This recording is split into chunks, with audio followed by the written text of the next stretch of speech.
All right, it's Monday. I'm Andrew Bedell. That's Corey Saunders. That's Blake Mitchmore. We are live. A lot of news breaking all over the sports world and the entertainment world. We're going to cover it all. AEW, the NBA, and we're going to preview Monday Night Raw live from Green Bay with, wait, hold on. Somebody else does that better. From Green Bay. I can't do it as good as him. Corey, what's going on, man? Take it on over. Drew, Blake, what's going on? So, I mean, listen, we just have to get right into it. So, Drew, as you tweeted out earlier, or X posted out earlier, I guess you could say, there was more news that heavily involves AEW. With TNT, people have known for pretty much like 40 years or so, that company has had the rights to some form or fashion of broadcasting NBA games. So today, looks like Warner Brothers Distribution matched an offer of one of four that were on the table for the rights for the NBA, and I believe it was Amazon's. I'm going to read from the press release that came out from TNT Sports. It says, "We're proud of how we have delivered basketball fans by providing the best in-class coverage throughout our 4-decade partnership with the NBA in an effort to continue a long-standing partnership during both exclusive and non-exclusive negotiation periods. We acted in good faith to present strong bids that were fair to both parties. Regrettably, they said that the league notified us of its intention to accept other offers for games in our current strike package, leaving us to proceed under the matching rights provision, which is an integral part of our current agreement and the rights we have paid for under it. We have reviewed the offers and matched one of them. This will allow fans to keep enjoying unparalleled coverage, including the best live game productions in the industry and our iconic studio shows and talent, while building on our proven 40-year commitment for many more years. Our matching paperwork was submitted to the league today. We look forward to the NBA executing our new contract." So, as I stated earlier, TNT, they put out a release that Warner Brothers Distribution has matched one of the offers, and I believe it was Amazon's, right? That's the perceived notion here. So, with that being said, now this pretty much kind of helps AEW, I think, tremendously in the sense that it now that the NBA is saying it keeps that platform of being able to have another major sport on the network. And Drew, just as a breakdown, and then I'll go to you, Blake, as well. What significantly popped in your head as soon as you saw this? Well, I think when a media entity that is Warner Brothers Discovery wants to spend money on the NBA, it just goes to show you that everything that you read 9 times out of 10 is false. The rumor and innuendo about how Warner Brothers Discovery is dying, they're going to close, they're going to merge, they're going to do this, all this other stuff.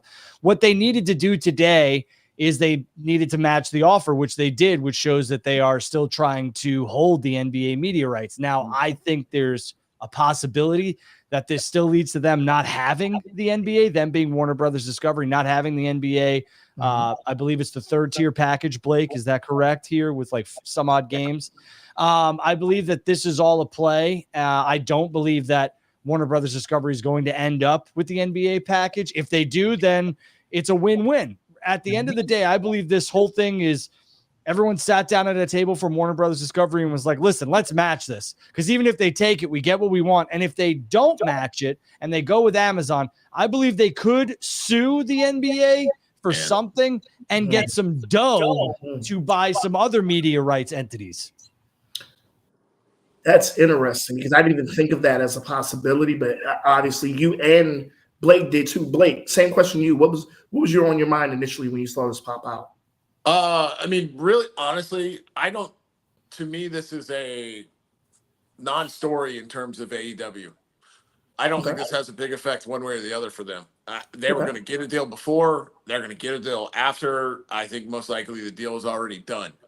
I think the only thing it probably did in terms of AEW was, up until today, make Warner Brothers a little more needy in terms of negotiation for not wanting to lose that property. Other than that, though, I don't think it had a big effect. Now, where I do disagree with Drew is I don't think there's any chance the NBA doesn't doesn't match this offer or doesn't allow this match to go through it. And I don't think it allows this. And I think it happens because of something you mentioned at the very end of the press release. Inside the NBA is an iconic show for the NBA. It's been on since 1989. It's full of Hall of Famers. It's what casual NBA fans honestly connect the game to. That's not going to Amazon or NBC or Disney. That's only going to continue past 2025 if the NBA stays on TNT. So I really don't think there's any way the NBA will jeopardize that and not. I would agree with you. The offer. I would agree with you because I truly believe that if the NBA decides to take Amazon's deal, which I know they want to, they've pretty much been out in the open that they want new type of content. They want to be on the cutting edge of things. And they believe that Warner Brothers Discovery, TNT, and even cable is kind of passé. They would really like to see their reach go to a streaming platform and their games go to Amazon, which the NFL has explored as well with some of their media rights. But I do agree with Blake. That's why I said I think it's a win-win for WBD. So WBD gets the deal that they want because it seems as if by the end of that press release that they believe that the deal is done. They matched and now it's theirs. I'm not sure it's going to be that clean cut, but I will say if the NBA decides to really put their balls on the table and just say, nah, we're going with Amazon, it's a win for Warner Brothers Discovery too, because they'll come back and be like, all right, well, we'll see you in court. So, yeah. And that's where I was going to go with one of the points that you all brought up, especially Drew, you had mentioned how Amazon, kind of made that offer. This is indeed Amazon's offer that was matched. The first thing I thought of when I saw that was like, Amazon is really putting their foot in the ground in the area of more and more people getting away from cable and getting properties onto the streaming platforms. And like you mentioned, Amazon already has these Thursday night games, right?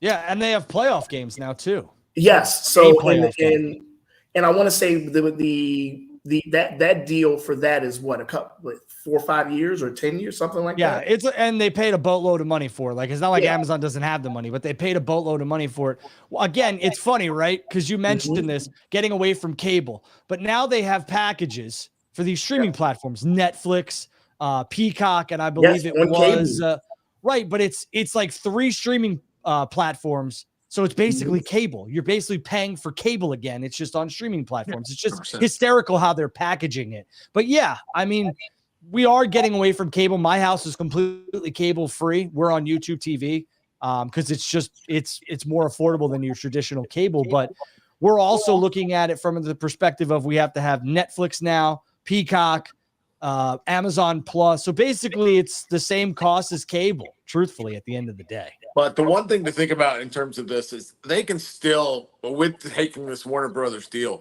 they can still accomplish the goal of moving more into streaming.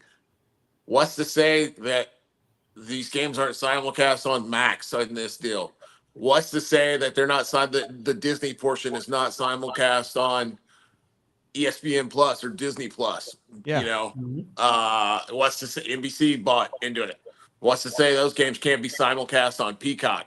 So you can still accomplish that, and you can also go the NFL route, which is chop everything up. But what I was gonna say is, before the NFL started running on Christmas when it was on the weekends, the NBA's biggest day of the year used to be Christmas Day. Yeah. What's to say they couldn't sell the Christmas Day games to an entity? Well, and that's a big thing here, Corey, too. And obviously, I want your thoughts on what happened today, because I think it has a ripple effect into AEW and the wrestling industry as a whole. That's why today is so important, because WBD is showing that they want to remain players and they have the capital to do so. But what's interesting here is I think this is the first step, to Blake's point, of what we will now see, which I believe the AEW deal is pretty much done. I said that this morning. And I believe it is done with Warner Brothers Discovery. Again, I should preface, pretty much done. I don't have it on good word. I don't deal in rumor and innuendo, so no one's been texting me saying that the deal is done. But I will say that there's a lot of signs and a lot of people are talking about it. So that would, and again, when this is announced, it makes me believe that the others are coming. But what I think this does is, to Blake's point, putting this deal together allows the possibility to have the NBA on Max, on different streaming platforms. And I think that's the same thing that will go for AEW. Their pay-per-views are going to a streaming provider, I believe, and a platform. And I also believe you could probably see maybe Rampage and Ring of Honor go there as well. So I think this has a massive ripple effect into All Elite Wrestling. I think two things come up with that, guys. One is stability. And it's a lot. It's, you know, AEW gets its fair share of knocks from the fans. And everybody sees it all the time. I think something even as, to some people's minds, as small as this, I think it's a big deal to show stability and saying that, hey, AEW is not going nowhere, where you see a lot of people in the fan base thinking, oh, they get ready to go out of business, they get ready to do this or that, or, you know, they don't have a TV deal, where are they going? That uncertainty fuels the fire for some people. So when you have something like this break down into stability, that boom, they've got a deal, they're going to be on a network. There's possible streaming options for past Dynamite, past pay-per-views, anything of that nature, that piques the interest of people again to say, okay, yeah, I liked AEW when they were doing X, Y, and Z. Boom, here it's available on Max per se. That, oh, there's the streaming. I can go back to Dynamite in 2019 and watch the first year of Dynamite again if I wanted to. I think it offers it offers fans an idea that, okay, AEW is here to stay. And that does bleed into the second point I was thinking about, which, like I just said, was the streaming option. I think, especially with professional wrestling, I think that option of having some kind of streaming platform for fans to revisit things that they like is important. TNA has a streaming platform, or they, you know, they have their own kind of streaming thing that they do. ROH even has it with Honor Club, and New Japan has it. I mean, WWE obviously has it. I mean, so for somebody like me personally, I love being able to go back and watch stuff where I enjoyed it, or I thought about, oh yeah, I remember that. Let me go back and watch that. Yeah, and Tony, it's a great point. Tony talked about that at the Dynasty Media Scrum in St. Louis when I asked him. He flat out said, I believe that in 2025 we will have a platform where you could, you know, relive the history of All Elite Wrestling, the first All In, and Ring of Honor. So that's coming at 2025, the latest, in 2025, the latest. So I do believe that we could see that sooner rather than later. And again, I don't deal in dirt. I don't deal in rumor and innuendo, but I can tell you all the signs are there, and all the right people are saying all the right things in terms of executives or people who work for All Elite Wrestling, that this deal with Warner Brothers Discovery is going to be done sooner rather than later. I would expect it well before All In. That's just me. The talk, and I know it's just a negative segment of the fan base on the internet, but the talk of AEW going out of business is so asinine. Yeah. And this is coming from a guy who, for the people that watch our content, know that I'm not the biggest AEW fan out there, but they are independently financed by a family that is worth multi-billion dollars. Mm-hmm. You know, yeah. I know that CM Punk is not always the best person to talk about in terms of AEW these days, but one of the quotes he made to Ariel Helwani back in April is exactly the truth. AEW will be around until Tony Khan and his family decide they don't want to finance it, whether that's 5 years from now or 75 years from now. Mm-hmm. It's not going anywhere. They have that kind of money. No, and let's talk about that for a quick second. I'll never understand this whole section of a fan base that wants this company or any other company not named WWE to go away and die. It doesn't make any sense because none of your checks are coming from World Wrestling Entertainment or TKO or Endeavor. So for those people to stand on this business and to plant that flag and want another company to go out of business makes no sense. Also, you should want AEW to thrive and survive, because when I was growing up, there were multiple options and it made the product better. It made the product more enjoyable because there was viable competition, and it was great growing up watching that. and having those options. You should want it for the talent. You should want it for the next generation of wrestling fans to have that, because it was a great time to be a wrestling fan, and wrestling was never hotter. If another company goes away right now, then it's just one big entity. And realistically, there's only so many hours in a week that you could put the stars on television. So people are going to fall by the wayside. Don't want AEW to fail. Don't want WWE to fail. I want everybody to thrive. Now, is AEW going to be the number one wrestling company in the nation? Probably not right now. Probably not in the next 2 years, because it's really hard to catch that runaway juggernaut that is WWE right now. And WWE being white hot has a massive effect on other companies in the wrestling industry. No one's talking about that, but it does. It dilutes a lot of other wrestling companies. But again, this deal shows that Warner Brothers Discovery is going to spend money. And this, if the NBA ends up back on Warner Brothers Discovery programming, it's huge, because the crossover appeal and the crossover promotions that they can continue to do with the NBA with AEW is something that they can't pay for. That's AEW. Right. You're right. I saw, once again, so we always say this, really mean it. Appreciate everybody tuning in, listening in to us. We wanted to go on, people were asking for it, so we wanted to make sure when we can meet the demands, we try to meet them. So, Drew, I know there were a couple of questions in the chat. Did you want to try to jump in? Because they were related. Did you want to try to Sure. Let's see this. Matt goes, good evening, guys. Do you think AEW announces a new TV deal before All In at the end of August? I think the deal's imminent. And what imminent means is very, very soon, to put it in like really dumbed down terms. I believe that it could happen tomorrow, truthfully. I believe it could happen tomorrow. I believe it could happen maybe the beginning of next week, but I definitely believe it's done before All In, well before All In. Mm-hmm. Yeah, I think it's done. I think it's just an opinion. Obviously, we don't have, or at least I don't have any inside. I think it's done now. I think it gets announced at the latest the Monday after All In, but more than likely, I think it gets announced before All In to get some mainstream press for AEW going into that show at the end of August. Corey, what do you think? Yeah, no, I think because what Blake just said, All In is what, August 5th or something like that. It's at the end of August. So August 7th is there. Announced. Yeah. That deal's getting announced. And I think they, even on the smallest of platforms, they use that as a way to, advertise All In. Hey, we got this new TV deal. Hey, don't forget, we've got this huge pay-per-view coming up, All In from London, England. Tune in. I think everything works hand in hand. I don't think you need to announce it in England. You don't need to announce it before All Out. You're just going too far. They need to capitalize on whatever. Heck, they could even do it they could do it right before SummerSlam weekend if they wanted to, just to get some buzz. There's enough wrestling going on, big wrestling going on between beginning of August and the end. You got to fit that in somewhere, I think. So I don't think you wait too long on this if it gets finalized completely. I don't think you try to wait for a moment. You make the moment happen, and I think you do that. Yeah. I want to thank like Corey said, the over 500 people in here. Let's get to another one.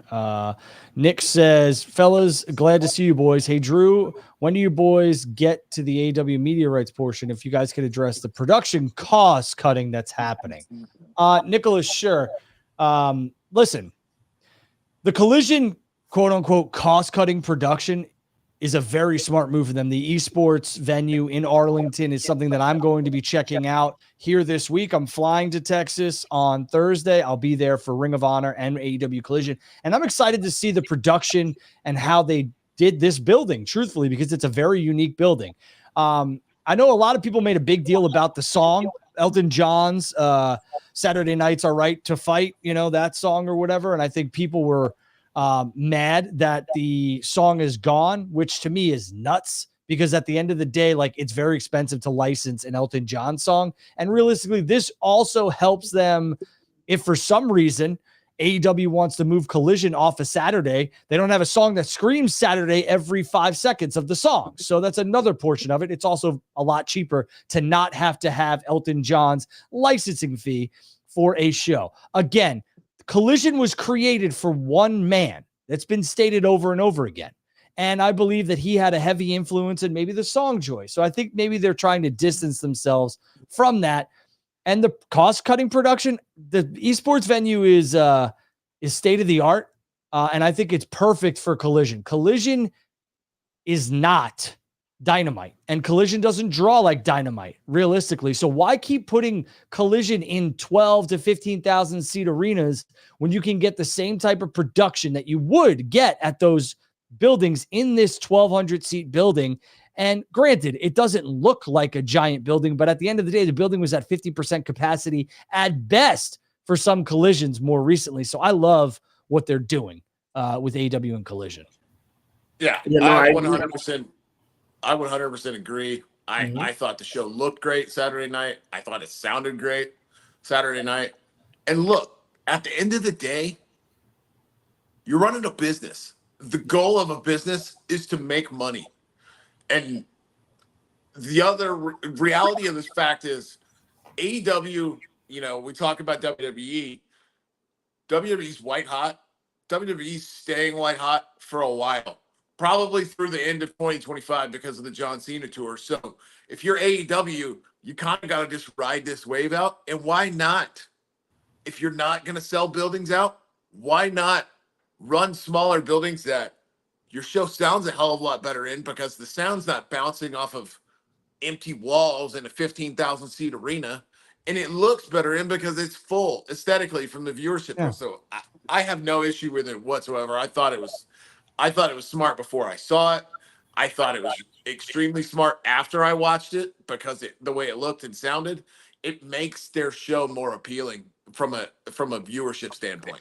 Not to mention, this could translate into other type of residencies across the country. Arlington is paying AEW, and they're also giving them a good deal on the hotel, anything else like that. And realistically, they don't need to send the boys, girls, home if they don't. They can take a bunch of stuff. It's smart. It's a cost-cutting measurement.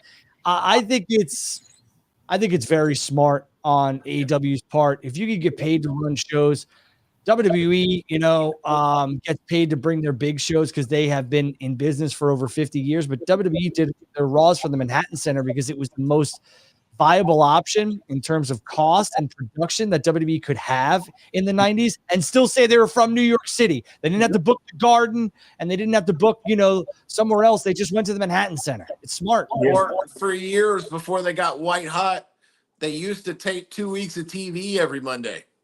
Right. They would film a show live and then tape the next week's after. WWE's done cost-cutting measures for years. Again, like I said, you're running a business. The end goal for running a business should be to turn a profit. Corey? Yeah, no, I agree. The other thing that I thought was smart was the timing they were doing this. You can get a bunch of shows out of the way and everybody's not moving around, because in about 6 weeks, they're about to fly to London. So yep. You're minimizing all of that travel before you're doing a big haul anyway of talent over to somewhere to where they're going to be on a plane for hours on end. And so, granted, if you could ever take a more commercial flight, I guess, if you could call it that, to a foreign country, it probably is London. But even still, who knows where they could have been coming from going to London. So being stationary in Arlington for a number of tapings gives them a chance to, relax, get everything out of the way, get something to themselves before they fly over to London. So I'm all for this. Yeah, and the big thing here is travel aspect. Go ahead, Blake. I was just Corey was talking about the London travel, and I wanted to touch on travel aspect of this arrangement is something to think about as well. DFW Airport is one of the biggest airports in the country, so it's very easy to fly into. Also, geographically, for people that don't know this area very well, that esports arena is about 15 minutes from the airport. So guys and girls could potentially fly in Friday, fly out late Saturday, fly in Saturday morning, fly out late Sunday. Travel for the next 6 weeks for these guys and girls is a lot easier as well. Yeah, and the biggest thing here that I think a lot of people aren't taking into the equation or factoring in is a simple one, right? They get 1,200 new people in there for Collision every week. You might get some repeat customers, no doubt about it. They could have ran a venue in Texas and gotten 6,000-7,000 people maybe, and that's one time. Basically, they're chopping this up, and you get I think it's like 5 or 6 collisions, and you get 1,200 people times 5 or 6. It's smart. It's good business by them. I don't hate it at all. I think AEW is doing the right things here. No, I agree. It's definitely they're being talent friendly in this aspect, and going into arguably their biggest show of the year, you want to have everything as positive as possible. And like we've been talking about with the subject of today's matter, with the TV deal looming, I think things are looking, at least from a business standpoint, on the upper trajectory for AEW, and that could boost morale for the locker room. I'm not saying they don't have a high morale right now. I don't know. I'm not in the locker room, obviously. But this would only help things wherever they are. And good news is never a bad thing. So I agree. Robbie says, really curious, the WBD deal would include all pay-per-views and any special events. Robbie, I believe that the new deal will have a streaming package for AEW's pay-per-views. Asking fans nowadays to pay $50 for 12 pay-per-views is just fiscally irresponsible, I think. We've seen it with WWE. They don't even do it. So I would say yes. And the special events, absolutely. I could see AEW running, their Beach Blast and everything else like that, kind of taking it off Dynamite and making it a special event on a streaming platform. I always looked at it. I always looked at it as there were specials that they have on Dynamite. I always figured Dynamite was just the time slot anyway. I always thought of those as special events.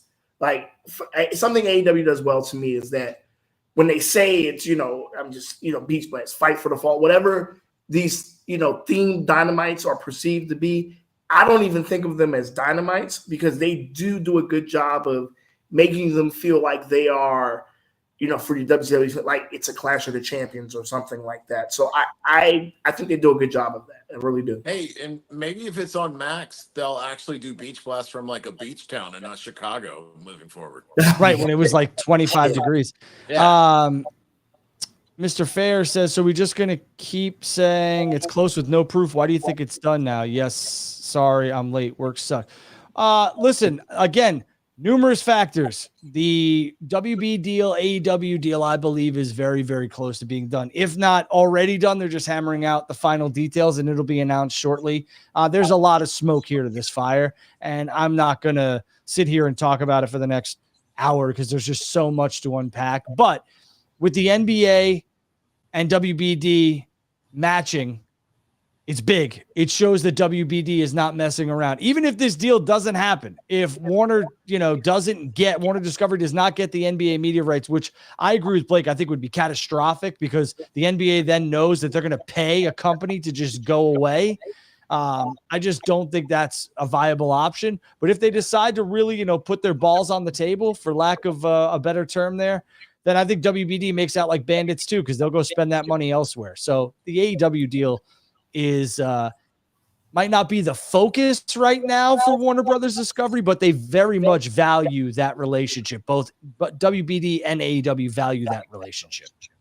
Yeah, I just think the NBA would be stupid because, look at, again, the theme of this is business. Look at it from a business standpoint. Are you going to allow TNT and Warner to keep paying you? Are you effectively, because you have a contract and they have the right to match, going to have to pay Warner to go away? NBA, it's not going anywhere. Yeah.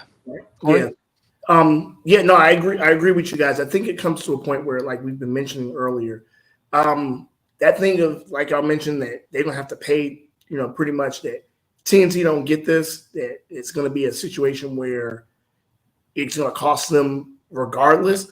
They're going to try to probably be as friendly as possible with that. I don't know if they could they split this up, guys? And I don't know this. Could they do like 50 on Amazon, 50 on WBD, and have them both pay half of what the total encompassing third package rights would be? I don't think they can do that. The one thing I think they can do is kind of what we talked about earlier, which is go the NFL route. Say, hey, you have this X amount of games for this, the years that we're under contract. Give me 20 instead of 40. Yeah, I mean, they could do something like that, but I don't think it's a half and half. It might be maybe they can carve out like NBC's done with Peacock and like they're doing with Netflix, or the NFL's doing with Netflix this upcoming year. Maybe they can carve out a playoff series or something like that for Amazon to keep Amazon in the fold. Yeah. Why they don't jeopardize this deal with Warner. Yeah, and the biggest thing here is a lot of people are like, oh, is this going to jeopardize AEW's chance of getting a big payday? No, it does not. This helps. There's it helps. zero effects. Yeah, it helps tremendously because what it does is it allows AEW to be a viable second entity on Warner Brothers Discovery. Realistically, if AEW, and this is no offense to AEW, I love what they've done, 5-year company doing really good things for the industry, but if that is what Warner Brothers Discovery is going to have as their number one, that's an issue for everybody all around. They need a major sports entity, league, or organization under their umbrella, either the MLB, the NBA, UFC, whatever. But you cannot go to, your partners and just be like, hey, this is our number one, because it's a 5-year-old wrestling company. I mean, you got to build, and they continue to do so. Look at WWE. Netflix is going to get all of the PLEs very, very shortly, in my opinion, here in the United States. So I'll have to wait and see. Corey, you want to preview Raw? Anything, I was just going to say real quick, I think if anything, and again, I have no sources, but my opinion is that the AEW deal is done. I think if anything, the AEW deal being done possibly aided in Warner's feeling confident enough to go ahead and match this NBA deal. Yeah, right. That's a huge factor here that nobody's talking about. I believe that Warner would not be throwing out all these shekels, all right, if they weren't confident that the AEW deal was done. Right. Because they're going to have to pay on that too. So everyone's going to be like, oh, I saw a lot of people. How come Warner Brothers Discovery is cutting people? Dude, WWE and Endeavor cut people all the time. It's part of business. Disney, ESPN, they all, Viacom, they all cut people. Enough. Corey, you want to preview Raw? I think tonight's going to be massive. Once again, appreciate everybody listening. We'll put a pin in on the AEW stuff at the moment. Monday Night Raw. Listen, we got Drew McIntyre back last week, and that was a mess, to say the least, to where it was just like, okay, we know you want the match, and it's a good way, that they're selling it to get to the match, but Drew's out there like, listen, Punk comes back tonight. that's ultimately what I'm getting at. Punk's going to be there in Green Bay. What do you guys think he's going to say? And I mean that in the most general of terms, because I feel like Punk is going to, and not in a bad way, but Punk's going to go low on Drew to bait him in. He wants this match bad.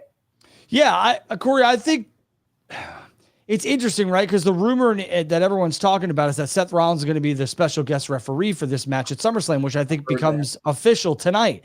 But my biggest issue with that, and I talked about it with Blake, is that it's very reminiscent of the Bret Hart, Undertaker, Shawn Michaels from SummerSlam 97. But again, Shawn spit in Bret's face. Shawn blasted Taker with a chair, and that led to a little mini feud for the number one contendership of the world championship at that point. Bad blood, ground zero before that, et cetera, et cetera.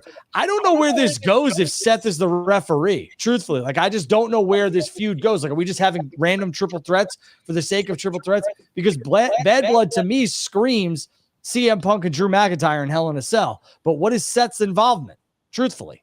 Yeah, it's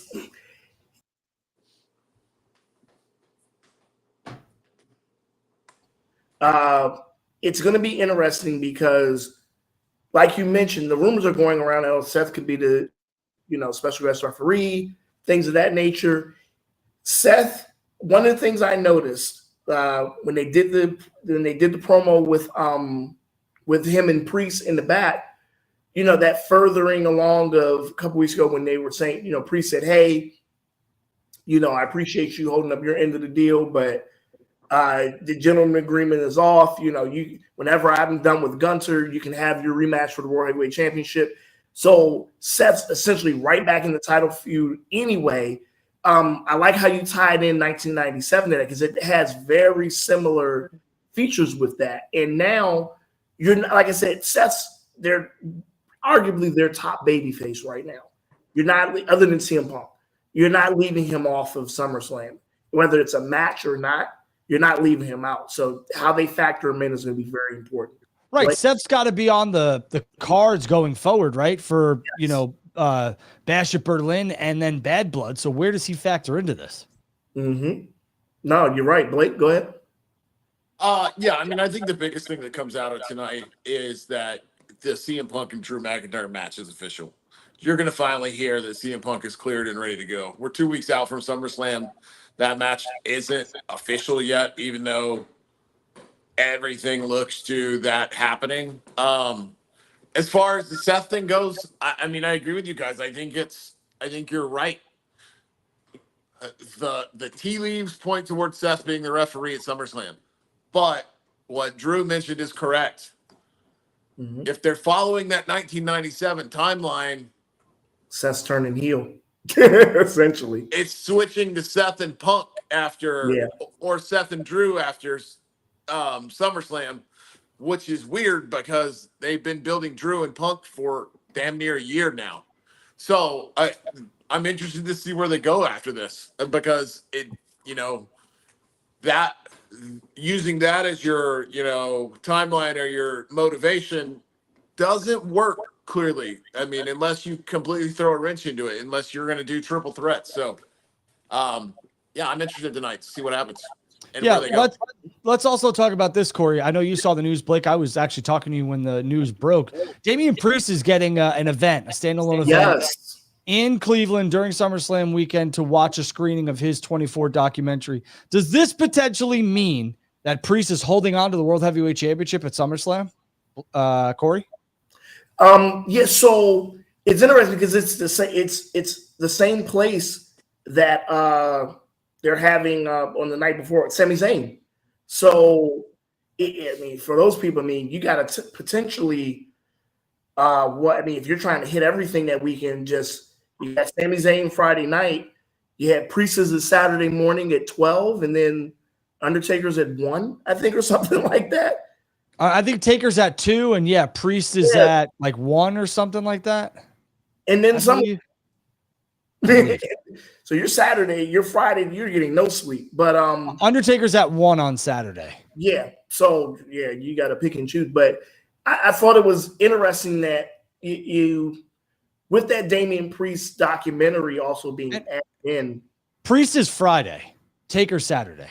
Okay. Oh, okay, good. Oh, so you can go to both. You can go to both. Oh, so you can really hit everything now. Okay, they're spacing now. Okay, I was thinking about it. I was like, wait a minute. But I think another, not necessarily vote of confidence, but another nod or a notch in the championship belt. And I mean that pun, the championship belt of Damian Priest. Because what they're trying to do is they're not only trying to sell Damian Priest as a legitimate champion right now, but trying to sell him as a big deal in the future, because I feel like that's somebody that they want to come back to with the World Heavyweight Championship after whenever he loses it. And he's somebody that they want to position to be a multi-time world champion if need be. So stuff like this in the documentary, and that there is a story behind, and I think the foreshadowing came with Gunter and his promo that he had with Priest, with Priest's background and how he got into wrestling is different from what Gunter did as far as the way they portrayed it on TV. So with Priest's ascension to the championship, this is because to a lot of people that are watching in a full WWE mindset with the tunnel vision, is that Priest was Money in the Bank, and that's how he got the world championship. So some people may feel like there's not really a story behind it other than the briefcase. So this showcases that. So I think that's a good job of doing that with the documentary. Can we talk about this for a quick second? I don't think anybody's really talked about this, and I think a lot of people are always like, "Oh, they booked it like this guy and that guy's always on top." Triple H is booking the guys that he loved and booked himself in NXT that he signed over now on the main roster. You got Priest, Gunther, Seth. I mean, all these guys are on top, and girls are on top. Rhea, Liv, the list goes on and on and on. The tag champs, I mean, DIY, I mean, all the NXT originals are now the faces, with the exception of Cody, are now, and Gunther are all in main event spots. And everyone's always like, oh, Vince only booked his guys. Triple H is doing the same damn thing. The same damn thing. Drew McIntyre, too, to an extent. Because he had him in NXT also. Yeah, so, go ahead, Blake. I mean, that's what everybody does. Tony books his guys. I mean, that's wrestling. That's what you do. You book your guys. You book the guys that you think are going to get you more asses and seats and make you more money. This is who Triple H thinks he has right now. So this is what he's going with. To answer the Priest question, I think it's a possibility that Priest walks out of SummerSlam now, still the champion. I thought from the beginning Gunther wins, and then Gunther gets to go into Germany and bash in Berlin as the conquering hero, kind of like Rhea Ripley did in Australia back in February. But with this now and spotlighting Priest, I think it's possible that it's going to be some kind of chicanery. It's not. I don't think he gets a clean victory in the middle of the ring against Gunther, but I do think it's quite possible now that Priest survives SummerSlam and ultimately loses the belt to Gunther in Germany. Possible. I like it. Do we have a situation? I'm purely fantasy booking, spitballing this. Do you have a situation based on what we talked about earlier with a possibility of having a Seth turn heel at some point? Is it a possibility that you get a full-fledged babyface Damian Priest feuding with and/or possibly dropping the championship to Seth at some point?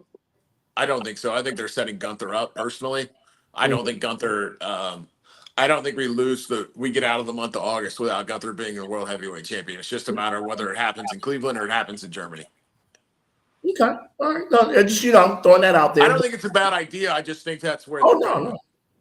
Yeah, absolutely. I think tonight is obviously going to focus in on Punk and McIntyre, but I also believe that they are going to continue with the Priest and Gunther feud as they should. But I think, again, if you go look at the numbers and everything else like that, I mean, that Rhea, Liv, and Dom stuff is the most watched and most digested, most impressioned that WWE gets. So expect that to be a focal point tonight too. That's where I was going next, actually, for you guys, was that do you see any further wrinkles added into the going into the Rhea Ripley versus Liv Morgan championship match going into SummerSlam? You see any furthering of Dom and Rhea's strife, or I know it was done in jest. Not yet. I know it was done in jest, but I think there is possibilities of running even something as a subset with Rhea Ripley and Jey Uso. Jey Uso's a top guy over there. Yeah, well, Dom needs a match at SummerSlam, so I can see Dom and Jey having a match at SummerSlam, and like Dom's fighting for Rhea's attention and stuff like that. But I also believe that you have to remember that. Sorry, my dog's going nuts here. I have to believe that. I have to believe that Dom is eventually going to turn on Rhea. That's where I think this is all going at SummerSlam. Yeah. I don't think you see I think you see furthering of the story in from the aspect of maybe teasing some indecision in Dom, or possibly even seeing a little more of Rhea and Dom appearing like they're on the same page tonight, because I don't think you want to, in my opinion, I don't think you want to tease any more strife, because it takes away from what I think is going to happen at SummerSlam, which is Dom's going to turn on Rhea. Right, and that's going to be a big deal. That's a big moment. So you don't want to tease more strife. You want to make it think. Right. You want to do wrestling 101 of making it think, okay, Rhea and Dom are back on the same page, or Dom hadn't made up his mind yet. You don't want to make it obvious that that's where it's going, even though I think it is obvious that's where it's Yeah, going. because my two main events for Bad Blood, Hell in the Cell, I should say, like the matches that are going to the Cell are Liv and Rhea for the Women's World Heavyweight Championship, and Punk and McIntyre in just a Hell in a Cell. So I think that's happening. We had a match for Custody of Dom once. Why can't we have another one? Yeah, I mean, they could. Yeah, so you're right. Yes. So with that being said, really want to touch on it really quick because we do have it on the other side as well. Cody and Solo. I mean, I got to think that's the main event of the evening. And if so, Cody's been getting a lot done to him and the people around him for the last couple of weeks now. What is continuing with that going into SummerSlam? Because realistically, counting the SmackDown side, this is realistically like the last like full SmackDown as far as outside of SummerSlam weekend that you're getting this week. What else are they going to do with that? Because next week is pretty much that's the night before SummerSlam. So where are we going with Cody and Solo right now? I don't know. It's a good question. When Cody was talking about Randy and stuff like that this past week, I thought to myself, oh shit, are they going to run? Randy comes down and tries to help Cody at SummerSlam because the Bloodline's interfering and whatnot. And all of a sudden Randy turns on Cody then, and there is no Roman just yet.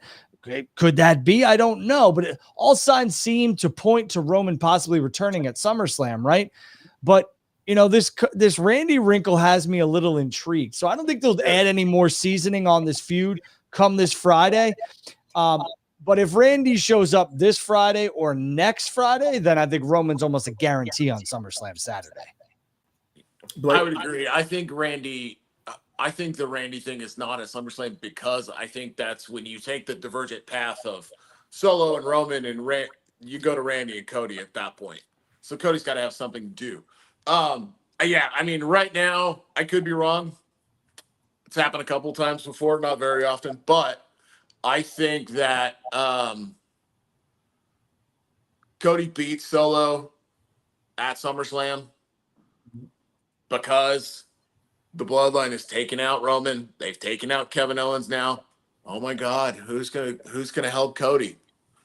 And after they're beating him down after he wins the match, you get, based on how the crowd's reacting, one of the biggest pops we've gotten in a long ass time when Roman Reigns comes back in Cleveland. Let me paint a picture here and tell me if I'm nuts. Because when Blake was talking, I was like, what happens if, because it's a regular match right now, which I think is smart. They should keep it that way. I don't think they're putting the title on Solo. We could throw that out the window. Cody's keeping the championship. What I will say is I'm going to paint this picture. What happens if Solo and the Bloodline beat Cody down so bad that the referee disqualifies him and they continue and they bloody him up?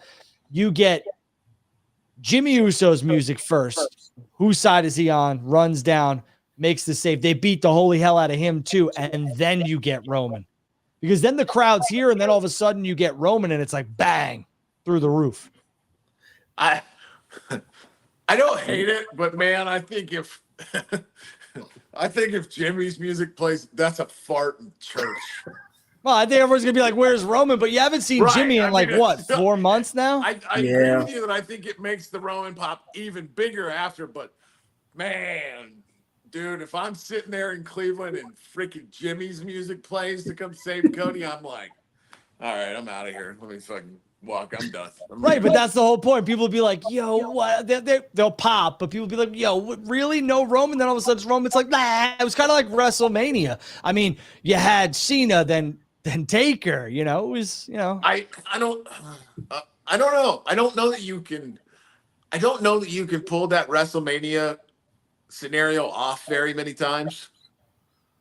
I think it worked. Obviously, it worked WrestleMania 40, but you can't go back to and do pop after pop after pop after pop. But I don't think you could beat Solo, Blake, clean. I don't think you could do that. I don't think you can either. I like your disqualification scenario in there. I'm just not sure about Jimmy Uso getting a pop in front of the whole crowd. Corey, do you think you could beat Solo clean at SummerSlam and then we'll head out of here? I don't think you can, truthfully. No.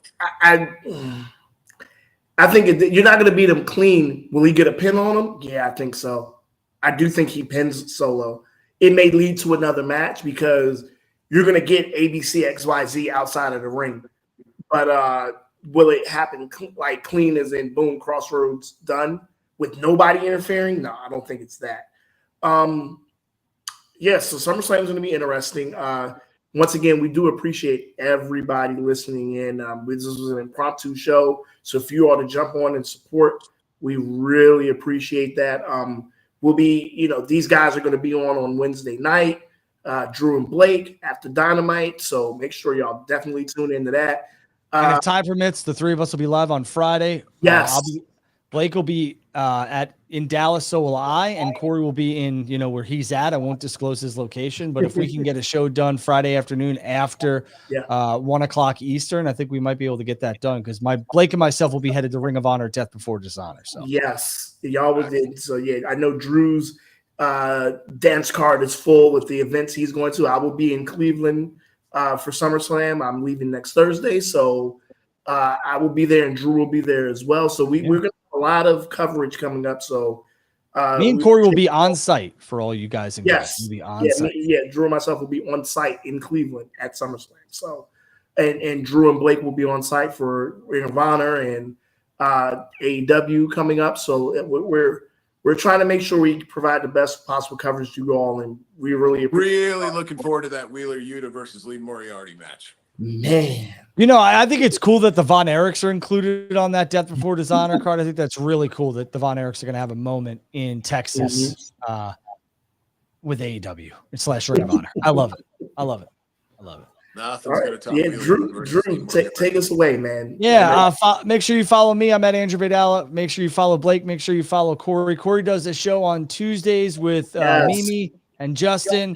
It's called Turnbuckle Talk. Why don't you go ahead and promote that? Yes, 6:35 on the Black Wrestling Podcast. Me, Mimi, Justin, Turnbuckle Talk. We talk wrestling. We shoot the breeze. Anything that you want to hear about you loving Roman and hating Cody, you're going to hear it on there. Just not from me though. But no, it's great. It's wonderful. I love those guys. But follow me at My Kicks My Fix on X, on IG. I collect sneakers. That's what I do. I talk wrestling. I collect wrestling championship belts. So got a question, just shoot at me. If I can answer it, I definitely will. So Blake tried to stone face me. He didn't want to make any reaction to the sneakers.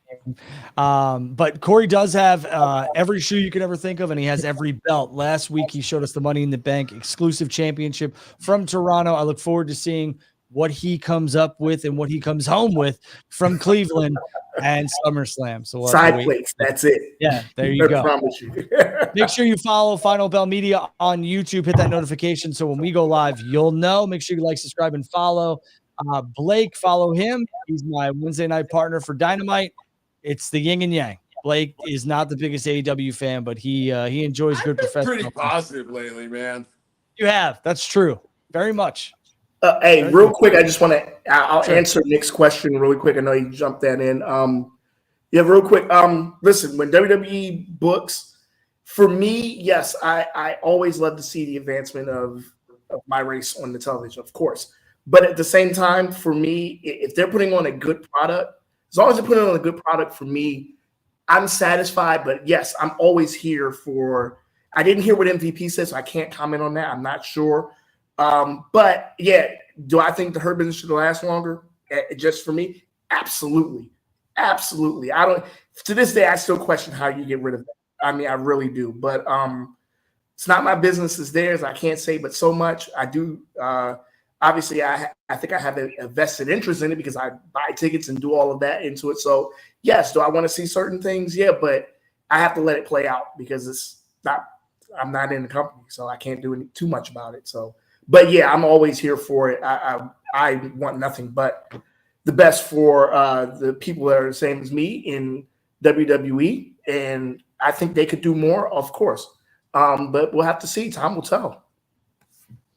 Yeah, I think MVP and Bobby Lashley will do well wherever they land because they are very talented, very, very talented. All right, follow Blake, follow myself, follow Corey. We'll be live back here on this channel on Wednesday. Make sure you check out Corey and the crew on Turnbuckle Talk from the Black Wrestling Podcast on Tuesdays. And we'll see what we could do in terms of coverage for Friday. If there's a post-show press conference, I will be there for Ring of Honor. If not, I'll catch you guys Friday, and then we'll enjoy our weekend. This was fun. Thank you to Corey. Thank you to Blake. Thank you everybody else. We'll see you guys soon. Take care, everybody. If I get to go, I'm getting kicked out. God.